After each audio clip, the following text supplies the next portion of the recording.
T20 ലോകകപ്പാണ്. സ്വാഭാവികമായി 2007 പരിശോധിക്കുമ്പോഴേക്കും ശ്രീശാന്തിനെ നമ്മൾ ഓർത്തു വരും. ഇപ്പോൾ T20 ലോകകപ്പിൽ ഒരു മലയാളി സാന്നിധ്യമുണ്ടെങ്കിൽ അത് സഞ്ജു സാംസണാണ്. നമീബിയക്കെതിരായ മത്സരത്തിൽ 8 പന്തുകളിൽ നിന്നും 22 റൺസ് അടിച്ച സഞ്ജു സാംസണിലേക്ക് സ്വാഭാവികമായും ആളുകൾ ചോദിക്കും, നെതർലാൻഡ്സിനെതിരെ നീ വരില്ലേ സഞ്ജു എന്നുള്ളത്. പക്ഷേ നീ വരില്ല എന്നത് തന്നെയാണ് ബാറ്റിംഗ് കോച്ചും ഇന്ത്യൻ ടീമിൻ്റെ ഹെഡ് കോച്ചുമായ ഗൗതം ഗംഭീർ പറയുന്നത്. ബാറ്റിംഗ് കോച്ചിനും അതേ അഭിപ്രായം തന്നെയാണ് ഉള്ളത്. അഭിഷേക് ശർമ്മയെ ബാക്ക് ചെയ്യുക, അഭിഷേക് ശർമ്മയെ എന്ത് വന്നാലും വിട്ടുകൊടുക്കാൻ തയ്യാറല്ല ഇന്ത്യൻ ടീം എന്നുള്ളതാണ് ഏറ്റവും പ്രധാനപ്പെട്ട റിപ്പോർട്ടുകൾ.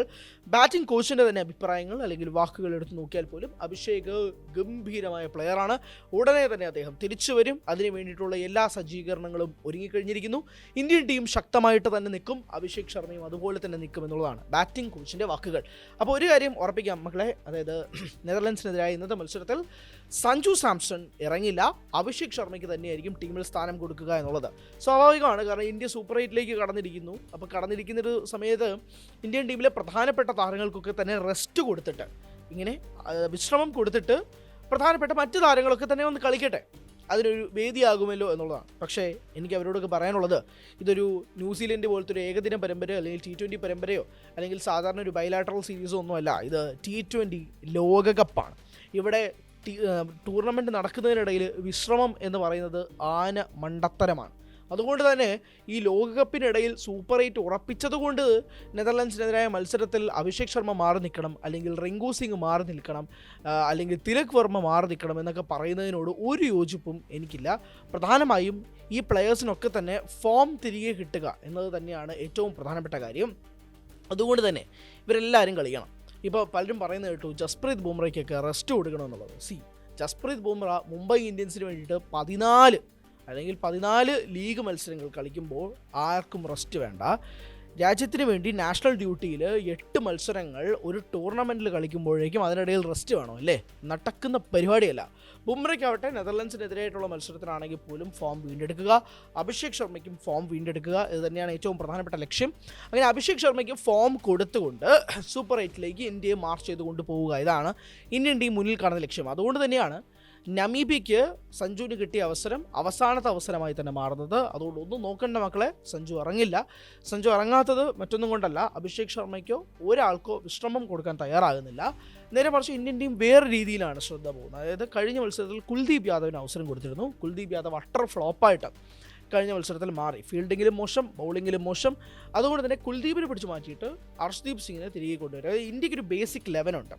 കഴിഞ്ഞ മത്സരത്തിൽ പ്രേമദാസ സ്റ്റേഡിയത്തിൽ ഇന്ത്യൻ ടീം മാറ്റാനുള്ള കാരണം ആ സ്പിൻ കണ്ടീഷൻസ് യൂസ് ചെയ്യാൻ വേണ്ടിയിട്ട് കുൽദീപിനെ യൂസ് ചെയ്തതുകൊണ്ട് മാത്രമാണ്, അല്ലാതെ അർഷ്ദീപ് ഫോം ഔട്ട് ആയതുകൊണ്ടല്ല. അപ്പോൾ ബാക്ക് ടു ദാറ്റ് സ്ട്രോങ് 11ലേക്ക് ഇന്ത്യ മാറുമ്പോഴേക്കും ഒരിക്കലും അഭിഷേക് ശർമ്മയെ തഴയില്ല, ഇഷാൻ കിഷനെ തഴയില്ല, തിലക് വർമ്മയെ തഴയില്ല, ആരെയും തഴയാൻ പോകുന്നില്ല. അതുകൊണ്ട് തന്നെ ഇന്ന് നെതർലൻഡ്സിനെതിരായ മത്സരത്തിൽ ഏറ്റവും പ്രധാനമായിട്ടുള്ള കാര്യം, ഇന്ത്യക്ക് ഏറ്റവും ശക്തമായ അവരുടെ പ്ലേയിങ് 11നെ നല്ല രീതിയിൽ പോളിഷ് ചെയ്യാൻ കിട്ടുക, സൂപ്പർ 8ന് മുമ്പ് ഏറ്റവും മികച്ച രീതിയിൽ പോളിഷ് ചെയ്യാൻ പറ്റുക എന്നുള്ളത് തന്നെയാണ്. അതുകൊണ്ട് തന്നെയാണ് സഞ്ജു സാംസൺ ഈ മത്സരം കളിക്കില്ല എന്ന് ഉറപ്പിച്ച് പറയുന്നതും അതേപോലെ തന്നെ അഭിഷേക് ശർമ്മയെ ടീമിൽ നിലനിർത്തുമെന്ന് പറയുന്നതും. പല കാരണങ്ങളുണ്ട്. ഇപ്പോൾ ഈ T20 ലോകകപ്പിൽ അഭിഷേക് ശർമ്മയുടെ റൺസ് എന്ന് പറയുന്നത് 0 റൺസിന് അഭിഷേക് ശർമ്മ നിൽക്കുകയാണ്. കളിച്ച 2 മത്സരങ്ങളിൽ 1 റണ്ണ് പോലും നേടാൻ സാധിക്കുന്നില്ല അഭിഷേകിന്. പക്ഷേ അഭിഷേക് അതിന് മുമ്പ് വെച്ചിട്ടുള്ള ലെഗസി ഉണ്ട്. ഈ ചുരുങ്ങിയ കാലയളവിൽ തന്നെ അഭിഷേക് വെച്ചിരിക്കുന്ന ഒരു ലെഗസി ഉണ്ട്. ഇപ്പോൾ ആഴ്ചയ്ക്കാഴ്ചയിൽ T20 മത്സരങ്ങളുടെ റാങ്കിങ്ങുകൾ വരും. അതിൽ ബെസ്റ്റ് ബാറ്ററിൽ ഇപ്പോഴും 1ാം സ്ഥാനത്ത് നിൽക്കുന്നത് അഭിഷേക് ശർമ്മയാണ്. That says it all. അതായത് 2 മത്സരങ്ങളിൽ ഡക്കായി നിൽക്കുകയും ഈ ഒരാഴ്ചയിൽ നിന്നുകൊണ്ട് തന്നെ T20 ലോകകപ്പാണ്. പല താരങ്ങൾക്കും അങ്ങോട്ടും ഇങ്ങോട്ടുമൊക്കെ ഗ്രാഫ് മാറാമെങ്കിൽ പോലും ആ 1ാം സ്ഥാനത്തിൽ അത്രയും പോയിൻറ്റ്സിൽ ലീഡ് ചെയ്യുന്ന അഭിഷേകിനെ തൊടാൻ ആർക്കും കഴിയാത്തത് കൊണ്ട് തന്നെ 2 ഇന്നിങ്സിൽ 0 ആയതുകൊണ്ട് തന്നെ അയാളുടെ കഴിവിനെ ഒരാളും ഇകഴ്ത്താൻ പോകുന്നില്ല. അതുകൊണ്ട് തന്നെയാണ് ബാറ്റിംഗ് കോച്ചും ടീമും അഭിഷേകിനെ ബാക്കപ്പ് ചെയ്യുന്നത്. അതുകൊണ്ട് അഭിഷേക് മാറി നിൽക്കണം, അഭിഷേക് അട്ടർ ഫെയിലിയറാണ് എന്ന് പറയുന്നവരോട് ചിരിച്ചുകൊണ്ട് പുച്ഛിച്ചുകൊണ്ട് മാറി നിൽക്കാൻ പറയുക എന്നത് മാത്രമേ ഉള്ളൂ. അതുകൊണ്ട് അഭിഷേകിനെ ആരും മാറ്റാൻ പോകുന്നില്ല. അഭിഷേകിനെ മാറ്റിയിട്ട് സഞ്ജു സാംസണിന് അവസരം കൊടുക്കാനും പോകുന്നില്ല. സഞ്ജുവിന് അവസരം കൊടുത്തത് എന്തുകൊണ്ടാണ്? അഭിഷേകിന് തീരെ വയ്യാതെ വയറിൻ്റെ ഒരു അസുഖവും പനിയും ഒക്കെ ബന്ധപ്പെട്ടതുകൊണ്ട് ഗ്രൗണ്ടിലേ ഇറങ്ങാൻ അവസരം പറ്റാത്തത് കൊണ്ട് മാത്രമാണ് സഞ്ജുവിന് അവസരം കിട്ടിയത്. ആ അവസരത്തിൽ സഞ്ജു മുതലാക്കിയോ എന്ന് ചോദിച്ചാൽ മുതലാക്കിയെന്നാണ് എൻ്റെ അഭിപ്രായം. 8 പന്തുകളിൽ 22 റണ്ണ്, ആ 22 ബൗണ്ടറി റൺസ് അത് മുഴുവൻ മുതലാക്കുകയും ചെയ്തിട്ടുണ്ട്. അതുകൊണ്ട് സഞ്ജുവിന് ഇനിയൊരു അവസരം കിട്ടില്ല. ഈ T20 ലോകകപ്പിൽ സഞ്ജുവിൻ്റെ അവസരം കഴിഞ്ഞിരിക്കുന്നു.